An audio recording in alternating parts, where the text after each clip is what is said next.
بسم الله الرحمن الرحیم. که درمنو بوټي در پیژنو، واښه در پیژنو، شینګښتیانو سره مو ولدوو. د الله تعالی چې کوم تخلیق دی په دې غرونو کې هغه در پیژنو. ما او دغه سپین ږیری ډېر ستړي سوي هم یو، لګیا هم یو.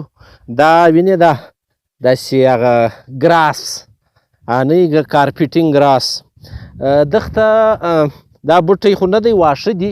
و دې ته زموږ خلک سابه یایي، سابی او ډیر چې وي بیا سابیان. دا ګورئ دا د بلې شی نه دی، خو ښه ښایست لري، ښه کلک واښه دی او ډیر خلک به تاسو لیدلي سابه یا کا سابی. دا دغه بوټی دی، دغه واښه دي. دا د دغ نوم پر خلکو باندې ږدل کیږي او دا ډیر ښایست وي، د غرونو د لمنو شنه وي، ښه کلک وي او ښه پایدار شی دی. نو سابه به تاسو نه هېروئ، سابه دغه دی. دغسې دي. دا ګورئ دا یوه دانه یې کړې ده. دا د ده وږی دی، بیا د ښایسته غټېږي، بیا تخم کوي، بیا تویږي. نو توره کا در سره غږومه، توره کا دا واښه څه نومېږي او ته زموږ کتونکو ته ور وپېژنه. دا واښه نوم چې دی سابه دی. دا ډېر وي سابونه، سابیان او سابه. دا یو بوټی دی، مال اکثره په دغه بوټي باندې ګزاره کوي چې دا سابه شنه وي، بیا دی بل بوټی نه خوري، دا سابه خوري. دا ډېر خوږ بوټی دی د مال دپاره. او دا بیا دا رنګه وږی وکړي. دا ګوره اوس یې بج راوړي دي، تر اوسه یې ایستلي نه دي، مالوه خوړلی دي، ګل یې اوس کړی دی. دا ټیم دی په ګل کې دی. بیا له دغه تخم باسي، بیا دا تویېږي، بیا دا نور هم چې ډېرېږي. نو دغه دا معنا ده چې د مال د خوراک شی دی. تر برېښمې لاس پاسته پر اشی وت ربي سابه. دغه اشی وت ربي سابه، اشی وت چې دی یو تاڼه ده په دا کاکړ خراسان کې.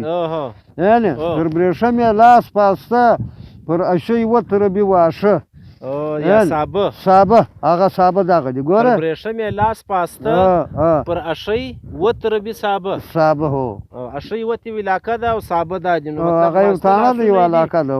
پاسته لاسونه دي، نو هی کلک واښه ربي. نو د محبوبه پاسته لاسونه به ورخراب دي. په دا کې د مینې سوینې نزاکت پروت دی. نو تاسو به موږ په دا فولکلور هم ولدو، په بوټو به هم ولدو، په وښو به هم ولدو چې زموږ نوی نسل دا زاړه شیان، دا ښایسته نومان دا هیر نه کړي. توره کا د خدای ژوندی لري. ما د خدای پاک دغه رنګه توفیق راکوي چې راځو دا بوټي در پیژنو او تاسو ورسره ولدوو. زموږ د فولکلور ښایست دی. نو که سابه، سابی او سابیان په نومانو کې په مخه درغل، هغه دغه دي، دا واښه دي او دا د وږي دي، دا د تخم دی. دا دونې ډېر شاوخوا شین دی. وجه هم دا ده چې دا تخم یې بیا نیچرلي چې دی بیا پراخېږي ډېر.